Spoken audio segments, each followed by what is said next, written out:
Welcome back to Loose on the Lead. I'm Seth Merrill, sitting in every Saturday morning with Steve Bick, and we're joined now by Reynolds Bell, chairman of the Thoroughbred Owners and Breeders Association. The name is kind of self-explanatory, but Reynolds, give us a little idea what the mission is of your organization. Well, the mission of TOBA is to improve the economics, integrity, and pleasure of the sport for owners and breeders in this industry. Last week, Charlie Hayward, the president of NYRA, was sitting here. He sat in with the Mark Casano on his show a little later in the morning, and he made a comment that I've actually heard other people in the racing industry make, and that is, we're concerned about the fall crop. The numbers have dropped there, but Charlie also said we've lost owners. There are less owners now, which is a concern as well. Now, is that something that's a concern for your organization, and what are you doing to kind of address that? Absolutely. I mean, it's a concern for all of us in the industry, and the focus for TOBA is to, as I say, improve the economics, integrity, and pleasure. What we focus on is servicing the owners and breeders in the sport, offering seminars, in this case, confirmation and pedigree or ownership seminars, to give them an opportunity to learn more about the industry. And I understand you have a couple of seminars coming up here at Saratoga, correct? We do. We've got an ownership seminar on August the 8th and a pedigree and confirmation seminar, I believe, on the 11th. Actually, Is that the way around? according to my notes, the ownership seminar, the 11th, pedigree and confirmation on the 8th. If people come to the new ownership seminar, and that's right here at the race course, it says Right. 8 a.m., what kinds of things will they pick up there? And this is for people who are interested in getting in the game, right? Absolutely, absolutely. And what they'll hear about are all the nuances in the industry, such as how you buy a horse, how you insure a horse, what are the tax benefits, breaks, the veterinarians, how they interact in the sport. We'll have panels that'll discuss all those aspects of it. Very good. Steve? Well, this topic comes up obviously on a regular basis, Reynolds. Right. I know you've heard the show, and when we talk on weekdays and at the races, and so frequently of late. I mean, that has been the mantra that I'm hearing from all kinds of people in the industry, whether it's coming from stakeholders, whether it's coming from the training community, is the lack of ownership and, Right. and the loss of, not of interest necessarily, but some frustrations along a lot of areas of the game. And TOBA and other steering organizations in Right. the industry have worked very hard to try to improve that atmosphere Right. in terms of encouraging ownership, whether it's the Sales Integrity Task Force, whether it's RMTC. It's done such I feel, tremendous job and have gone kind of uncredited and underappreciated. Right. I mean, talk about from TOBA's perspective, the central areas that have to be most quickly addressed to shore up ownership and to either lure back the people we've lost or to bring on the kinds of people that really make a difference at the sales and in the breeding side.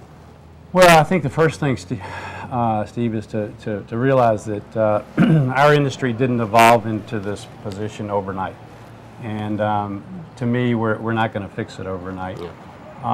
But I think you have to get on course to try to make changes. I think that the economics of this industry are sort of forcing us to look by the shrinkage that we're seeing and the consolidation that we're seeing. It might not be a bad thing in some ways, because it's giving us an opportunity as organizations and as an industry to sort of focus on the critical needs to improve our product, and that's basically what we've got to do. We've got to improve the product of racing to the fans, to new owners, to the rest of the world, in order to to make it attractive to come out to Saratoga, to make it attractive for owners to want to come in and participate. I mean, it's a beautiful sport, and I think we're moving in that direction.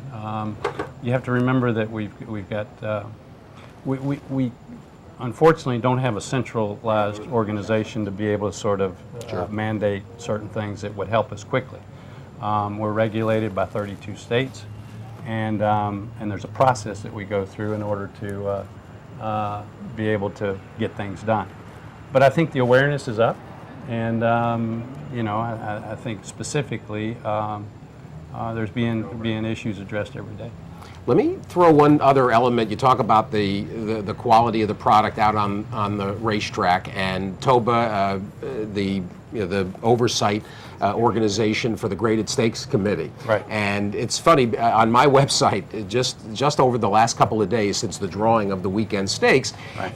The topic of, I don't want to call them watered down, but the topic of the oversaturation of highly graded stakes, and the accusation that comes from quarters saying that the breeding side is kind of a tail wagging that dog, and that it's almost a self-serving prophecy to have all these graded stakes in a somewhat shrinking environment, Right. that almost guarantees that a certain number of horses that exit with records that are dotted with graded stake of any kind, and not even necessarily graded, but that they can then carve out sire careers and, Sure. and stallion careers. Sure. And if we're having a shrinking environment, shouldn't we be doing a more closely watched stake Yes. scenario? Absolutely. What you have to understand is the process. The process of grading stakes basically takes place one time a year, and it is based on the information of that year and previous year. Right. So what you look at on a consistent basis are all these ingredients that sort of determine. It's a whether- scoring process. Correct. So, that being the case, it's a lag time kind of a process. The business is shrinking down. Tracks are going away. Racing is consolidating. Yep. We can't just go in and sort of knee jerk and say, okay, we're going to take this, and this graded stakes away, and everybody's going to say, well, based on what? You know, why me? You know, but so I think the article was very accurate the other day. I really liked the article, and it's an issue that the Graded Stakes Committee is well aware of, and the chairman, Pete Wilmot, has been trying to sort of push, the committee in this direction, for the last couple of years, knowing that we were going to be sort of facing a shrinkage in numbers. There's been a lot of discussion, too, I know, from when the racing secretaries get together, and some encouraging conversation about the potential to maybe, in terms of overlapping meets and scenarios where races, stakes that have similar conditions, Right.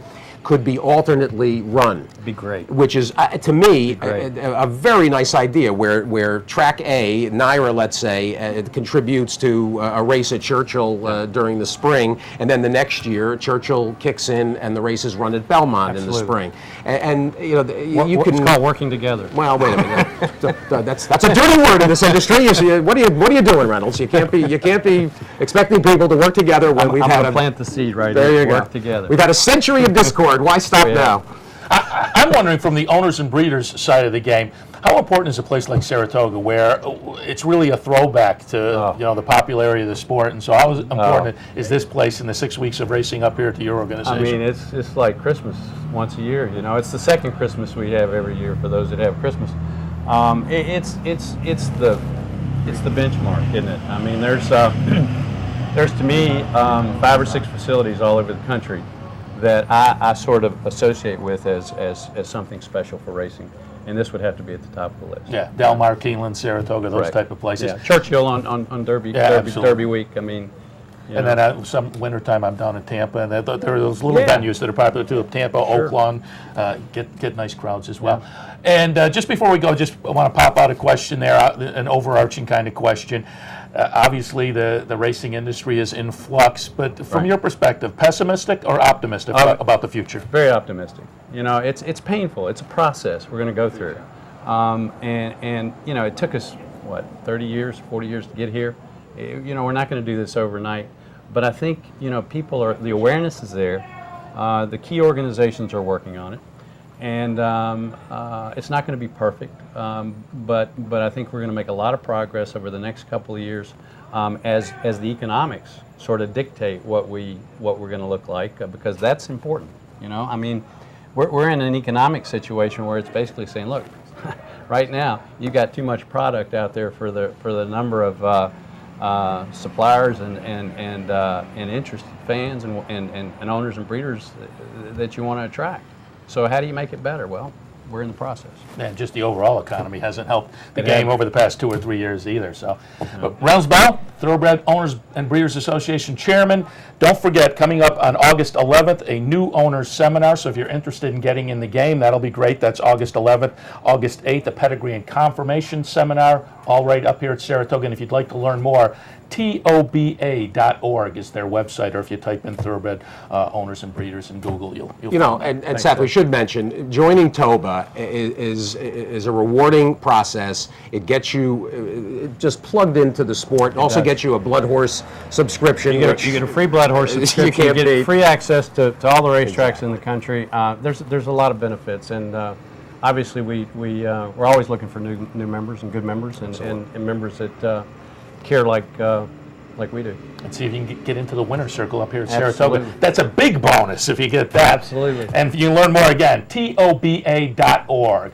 We'll wrap up this segment and we'll come back to Loose on the Lead right after this.